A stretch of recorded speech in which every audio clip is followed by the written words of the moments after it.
தோழர்களுக்கு வணக்கம். தலைமையேற்றிருக்கிற தோழர் சாமுவேல் ராஜ் அவர்களுக்கும், எழுத்தாளர் இமயம் அவர்களுக்கும், கவிஞர் கரிகாலன் அவர்களுக்கும், கவிஞர் கி இளமாறன் அவர்களுக்கும், என் சக தோழர் அஜயன் பாலா அவர்களுக்கும், வழக்கறிஞர் எழில் கரோலின் அவர்களுக்கும், தமிழ் சினிமாவின் என் பிரியத்துக்குரிய நம்பிக்கை தோழன் ரஞ்சித் அவர்களுக்கும் வணக்கம். சாதி அதிகார அரசியலும் ஆதிசிவனின் அரசியலும் சமாதி அரசியலும் நடந்து கொண்டிருக்கிற ஒரு தேசத்தில் கோகுல்ராஜ்களின், இளவரசன்களின், நந்தினிகளின் ஆன்மாக்களுக்கு பதிலே தர முடியாத ஆன்மாவின் ஆட்சி நடைபெற்று கொண்டிருக்கிற ஒரு தேசத்தில் மிக நெருக்கடியான ஒரு சூழலில் கதிர் சாரோட இந்த புத்தகம் மிக முக்கியமான ஒரு புத்தகமாக ஆகிறது. இந்த புத்தகம் இன்றைய இந்தியா, தமிழகம் எப்படி இருக்கிறது அப்படிங்கிறதுக்கான ஒரு ஆவணம், சாட்சியம். அஜயன் பாலா சொன்னார் இந்த புத்தகத்தை எல்லாரும் படிக்கணும்னு சொல்லிட்டு.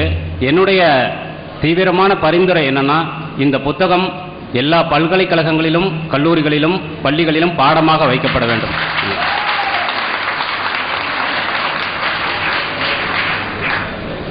அம்பானிங்கிறவர் ஒரே ஒரு ஜியோ நெட்வொர்க் ஆரம்பித்து ஒரே மாதத்தில் இவ்வளவு கோடி மக்களை இணைக்க முடியுது.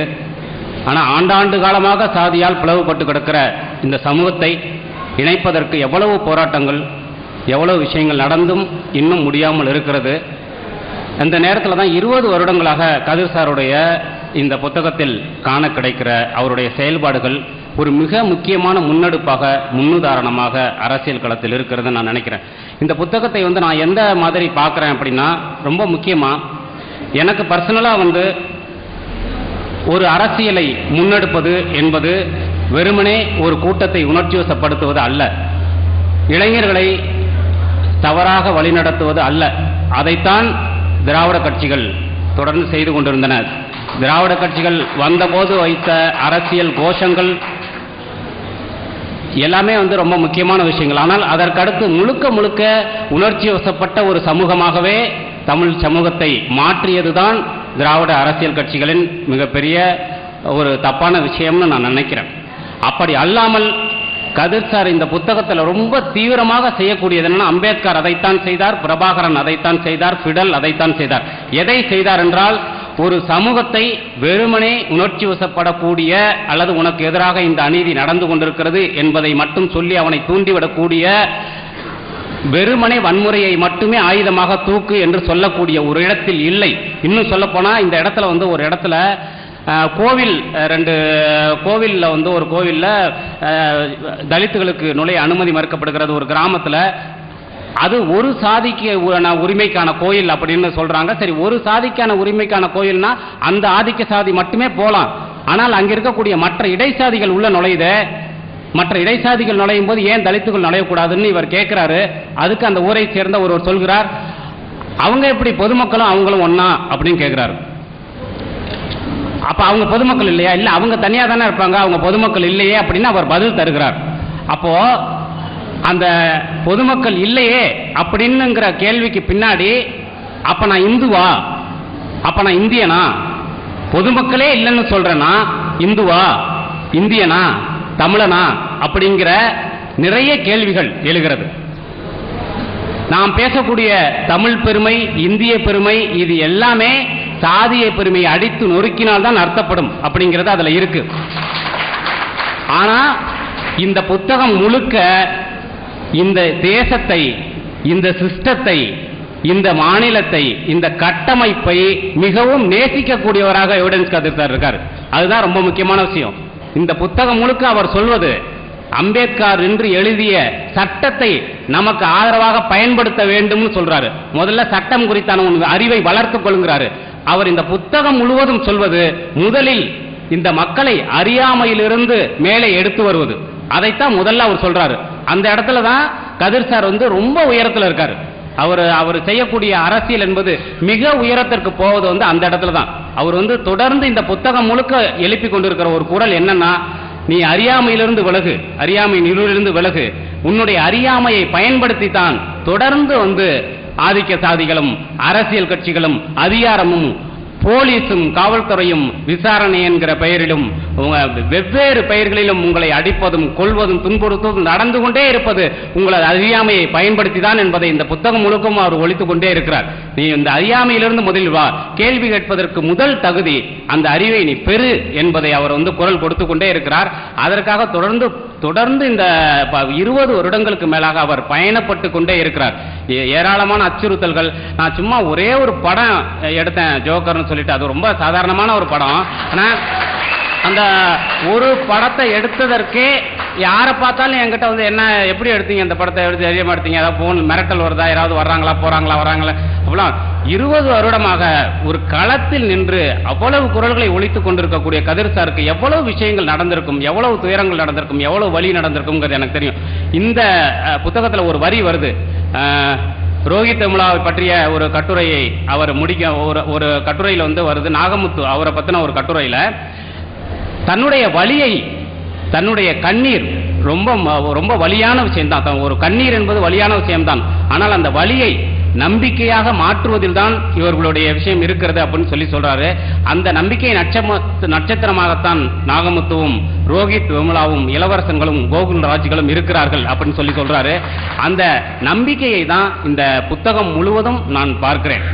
எனக்கு பர்சனலா நான் என்னுடைய ஒரு 18 வயசுல அபிவிருத்தீஸ்வரம் அப்படின்னு ஒரு கவிதை தொகுப்பு வெளியிட்டேன். அது எங்க ஊர் பேரு. அது கவிதை தொகுப்பு வெளியிட்டேன். அந்த கவிதை தொகுப்புக்காக ஒரு கூட்டம் நடத்தினப்போ அந்த புத்தகம் என்ன இருக்கும்னாக்கா, அபிவிருத்தீஸ்வரங்கிறது ஒரு கிராமம். இந்த கிராமத்தில் விவசாயம் போயிடுச்சு. இந்த விவசாயத்தில் இந்த ஊரில் ஆறு இல்லை, எல்லாம் மாறி போச்சு, விஞ்ஞானம் உள்ள நுழைஞ்சி இந்த கிராமத்தை கெடுத்துருச்சு அப்படிங்கிற ஒரு சுய புலம்பல் கவிதை அது. ஸோ இந்த ஊர் பெருமையை பேசக்கூடிய ஒரு கவிதை தொகுப்பு அது. அந்த கவிதை தொகுப்புக்கான ஒரு கூட்டத்தில் அப்போ ஒரு 17-18 வயசில் அப்போ தான் நான் மார்க்சியம் படிக்க தொடங்கி பொது உடைமை இயக்கத்தில் சேர்ந்து அப்படியான ஒரு இடத்துல இருந்த ஒரு டைமு. அப்போது தை கந்தசாமி தெரியும் நினைக்கிறேன். எழுத்தாளர், மிக முக்கியமான எழுத்தாளர், வழக்கறிஞர். அவர் அதில் பேச வரும்போது ரொம்ப சாதாரணமாக சொன்னார், இந்த மாதிரி ஊர் பெருமையெல்லாம் எழுதுறதுக்கு உங்களால் தான்டா முடியும் அப்படின்னு சொன்னார். நாங்கள்லாம் எப்போ இந்த ஊரை விட்டு போகணும்னு நினச்சிக்கிட்டு இருக்கோம், இந்த ஊர் பெருமை எழுதிட்டு இருக்கே அப்படின்னாரு. அந்த ஊரில் சேரியில் தனிமைப்படுத்த கொண்டிருக்கக்கூடிய எங்களுக்கு என்னடா ஊர் பெருமை இருக்கு அப்படின்னு கேட்டார். அது அந்த கேள்வி மிக தீவிரமாக முகத்தில் அறிந்த ஒரு கேள்வி. அதன் பிறகு கடந்து வந்த பாதை முழுக்கவும் இன்றைக்கு இருக்கக்கூடிய அறிவு தளத்தில் இருக்கக்கூடிய அறிவுஜீவிகளாக இருக்கக்கூடிய திரைப்படத்துறையில் இருக்கக்கூடிய நிறைய பேருக்கு எப்படியாவது நைத்தியமாக சுற்றி என்னால அப்படின்னு கேட்கக்கூடிய ஒரு மனநிலை தான் இருக்கு. இதுதான் உண்மை. அதனால தான் நான் தொடர்ந்து சொல்கிறேன், நான் சமீபமாக போகிற எல்லா மேடைகளையும் தொடர்ந்து ஒரு விஷயத்தை வலியுறுத்தி கொண்டே இருக்கிறேன். தேசிய கட்சிகளை எதிர்க்க அதே வேகத்தோடு நாம் திராவிட அரசியல் கட்சிகளை எதிர்க்க வேண்டும். பிராமணியத்தை எதிர்க்கிற அதே வேகத்தோடு ஆதிக்க சாதிகளை எதிர்க்க வேண்டும் அப்படின்னு நான் சொல்லிக்கிட்டே இருக்கேன். அதுக்கு காரணம் என்னன்னா, திராவிடம்ங்கிற ஒரு பெருமையை வைத்து நம்மை பின்னோக்கி இழுக்கிற ஒரு விஷயமும், பிராமணியம்ங்கிற ஒரு ஆயுதத்தை வைத்து மற்ற விஷயத்தை மூடி மறைக்கிற ஒரு தந்திரமும் தொடர்ந்து அறிவு தளத்தில் நடந்து கொண்டே இருக்கிறது. அதுதான் ரொம்ப முக்கியமான விஷயம். ஸோ அறிவு தளத்தில் இருக்கக்கூடிய ரொம்ப பெரிய இடத்தில் இருக்கக்கூடிய அரசியல் தளத்தில் இயங்கக்கூடிய பலருமே சாதி குறித்து, சாதியம் குறித்து திறந்த விவாதத்திற்கு தயாராக இல்லை. அவர்கள் மனம் திறந்த ஒரு உரையாடலுக்கு தயாராக இல்லை. இதுதான் உண்மை. அவர்கள் அப்படி விவாதிக்க வருபவர்கள் பல விஷயங்களை உள்ள வைத்து பூசி மெழுகி அப்படியான ஒரு விவாதத்தை தான் முன்வைப்பவர்களாக இருக்கிறார்கள். அதையெல்லாம் உடைத்து எரிந்து இன்றைக்கு சமூகம் முழுக்க, தமிழ் சமூகம் முழுக்க ஒரு வீரியமான படைப்புகளும் வீரியமான எழுத்துக்களும் வந்திருக்கிறது.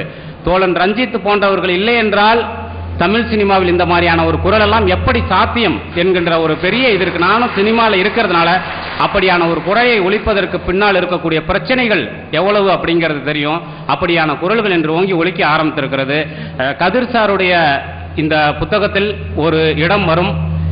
அவர் எங்கேயோ ஒரு டீ கடையில் உட்கார்ந்துட்டு இருக்கும்போது அங்கே ஒரு நியூஸ், ஒருத்தவர் லாக்அப் கஸ்டடியில் ஒருத்தவன் கொல்லப்பட்டாருங்கிற ஒரு நியூஸ் பேப்பரில் வரும். அந்த பேப்பரில் ஒரு செய்தியை படித்துவிட்டு தேநீரை குடித்துவிட்டு கடந்து போகக்கூடிய அவ்வளவு மனிதர்களுக்கு நடுவில் அவர் அந்த செய்தியை பார்த்த உடனே அது எங்க அப்படின்னு விசாரிச்சு அங்கிருந்து 40 கிலோமீட்டர் தள்ளி இருக்கக்கூடிய ஒரு கிராமத்திற்கு போய் அவரை சுடுகாட்டில் புதைக்க விடாம பிணக்கூராய்வு பண்ணணும்னு எடுத்து போராடி ஒரு ஊரையே எதிர்த்து கொண்டு போராடி செய்கிறார். அந்த இடத்துல ஒரே ஒரு வரி வரும். அந்த வரிதான் கதிர் சாரின் வாழ்க்கை அப்படின்னு நான் சொல்றேன். அந்த வரி என்ன அப்படின்னா, இவ்வளவு பேரை எதிர்த்துக்கிட்டு இந்த போராட்டம் பண்றீங்களே, நாளைக்கு போஸ்ட்மார்ட்டம் பண்ணி அப்ப ஜட்ஜ்மெண்ட் வந்து அந்த தீர்ப்பு தப்பா வந்தது அப்படின்னா என்ன பண்ணுவீங்க அப்படின்னா அவர் சொல்றாரு, தீர்ப்பு முக்கியம் அல்ல, உண்மைதான் முக்கியம், போராட்டம் மட்டும்தான் முக்கியம், பயணம் மட்டும்தான் முக்கியம்.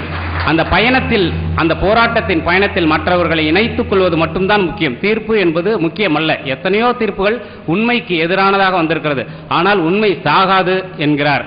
அந்த உண்மைக்காக 20 வருடங்களாக தொடர்ந்து இவ்வளவு அச்சுறுத்தல்கள் மீறி அரசியல் களத்தில் மிகவும் அற வழியில், அம்பேத்கரின் வழியில் அவர் நின்று போராடி கொண்டிருக்கிறார். அது ஒரு மிகப்பெரிய மாற்றத்தை இந்த சமூகத்தில் விதைத்துக் கொண்டிருக்கிறது. விதைக்கும்.